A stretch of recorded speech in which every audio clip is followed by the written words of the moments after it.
Bon, SN Spiel 2025, ça y est, c'est lancé. On sort tout juste de cette première journée au salon, le plus grand salon du jeu au monde. Et quelle ambiance. On a fait le tour, histoire de vous donner un peu la température, les premières tendances, les jeux qui font déjà du bruit, et puis ceux qui nous ont peut-être un peu moins emballés. Tiens, pour l'anecdote, Feya Swamp, un des jeux attendus, Ah oui, rupture de stock en même pas 30 minutes. C'est dingue. complètement fou, ouais. Allez, on plonge un peu dans le détail, l'organisation d'abord, et puis l'atmosphère générale cette année. Alors globalement, l'organisation ressemble beaucoup à 2024 pour ceux qui connaissent. Tout le mess est utilisé avec les halls par thème, tu sais, figurines, jeux experts, famille. Les classiques. Voilà. Et puis les événements habituels sont là aussi, hein, la journée éducateur, le Golden Demon. Pas de grosse surprise de ce côté-là en fait. Oui, mais il y a quand même un changement important, hein. La billetterie. Plus possible d'acheter son billet sur place cette année. Ah ouais, c'est vrai. Fallait vraiment anticiper. D'ailleurs, vendredi et samedi, c'est complet depuis un moment. Ça montre bien l'attente qu'il y avait et ça laisse penser qu'il y aura un monde fou. Carrément. Et puis une autre impression qu'on a eue, et on en parlait dans notre article, c'est une sorte de sagesse dans les prix, peut-être, hein. Comment ça? On a vu moins de jeux très très chers, tu sais, au-dessus de 60 euros. Par contre, la compétition a l'air féroce dans la tranche des 25-30 euros. Là, faut vraiment sortir du lot. C'est intéressant ça. Peut-être un effet de la conjoncture.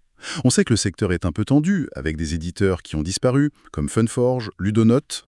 C'est une bonne question, ouais. C'est possible que ça joue. Bon, mais parlons jeu.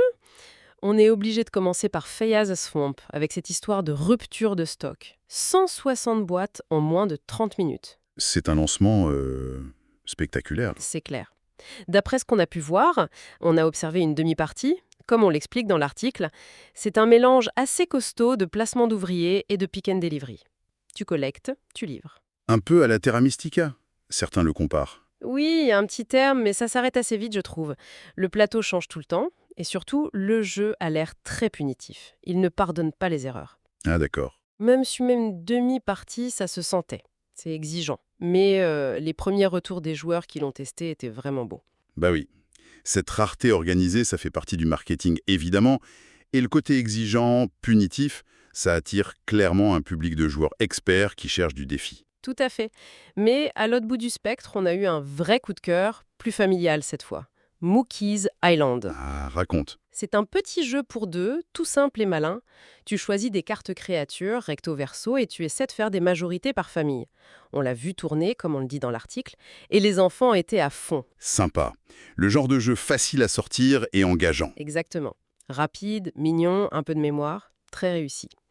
Et dans le même genre, jeu de cartes malin, on a repéré Verso chez Gamic. Gamique, valeur sûre souvent. Oui.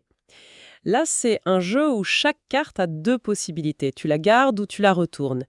Et il y a de l'interaction, tu peux forcer l'autre à retourner ses cartes. Ça a l'air tout bête, mais c'est plutôt accrocheur. Ça pourrait bien marcher. Intéressant. À suivre donc. Par contre, petite déception qui pointe le bout de son nez, Chichen Itza. De Stéphane Feld.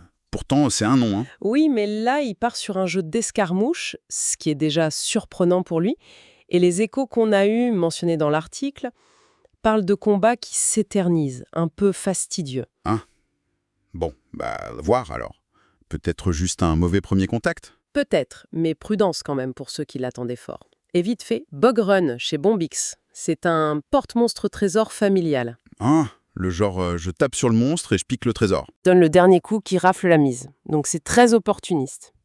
Le début est un peu lent, mais au final c'est assez fun et un peu politiquement incorrect dans l'esprit.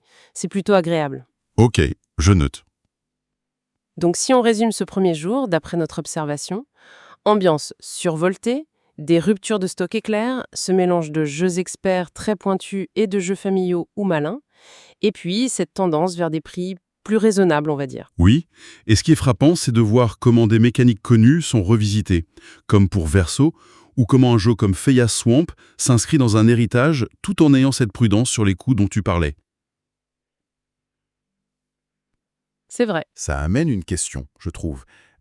Est-ce que cette recherche d'optimisation, peut-être cette peur du risque liée au contexte économique actuel, ne risque pas un peu de freiner l'innovation pure, la vraie prise de risque créative dans le jeu de société? C'est une excellente question pour la suite. Ça laisse matière à réfléchir pour les prochains jours du salon. Voilà pour notre premier aperçu des scènes 2025 basées sur nos notes et notre article. On continue de surveiller tout ça.